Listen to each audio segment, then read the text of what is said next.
biggest opposition party is getting slightly more than 50%. Judiciary says no. But in a system but where in they a have... system in the Turkish... Steve, accepting and the United States government currently looks at it with a... Well, the foreign policy is how do you defeat or contain ISIS and make sure Iran, I'm being blunt here, does not become the dominant power in that region. And that's going to require a persistent, complicated policy. And it would be helped if the United States had a clear policy as well, which we haven't had, and which I hope we get with our next president. It depends on what the coalition is and what goals they hope to achieve.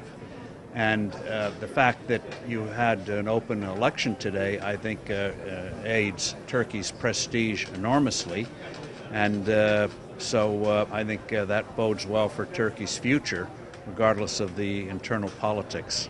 If Turkey makes some good moves on the foreign policy front and does these, starts to move on these reforms, especially with the lira, then I think this election will be seen as one that pointed Turkey in a very positive direction. And finally, how did you find this organization? This is the first time Turkey hosted such an election organization to broadcast live results to journalists. What would you say about that? They invited me and the other panelists and offered some free food, so I said, sounds good.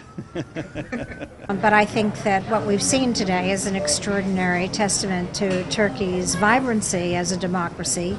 20 different parties participating and competing, and the opposition party making great gains, and the president not getting everything that he wants. That's democracy. So Turkey restore good relations with some of its neighbors with whom the fight against ISIS and the fight to contain Iranian aggression also depend. So I think that Turkey is an indispensable player in the region, and I would like to see her work more closely with others who share the goals. First of all, as Judy said, we don't know yet what the meaning of coalition government means in Turkey until we know what the distribution of responsibilities would be in a cabinet. That becomes very critical.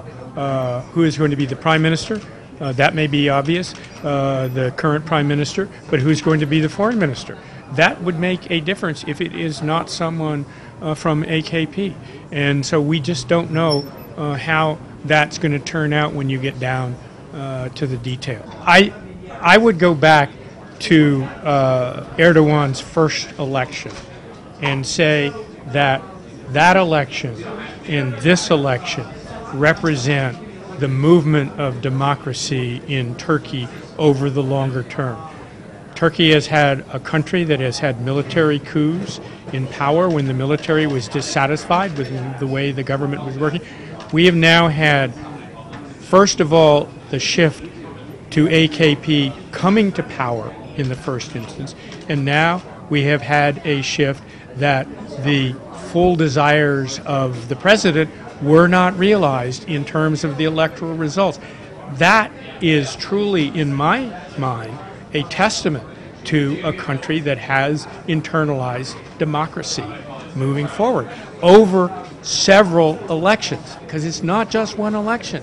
It's a series of elections that show that changes have happened in a society, and I think that's what this represents.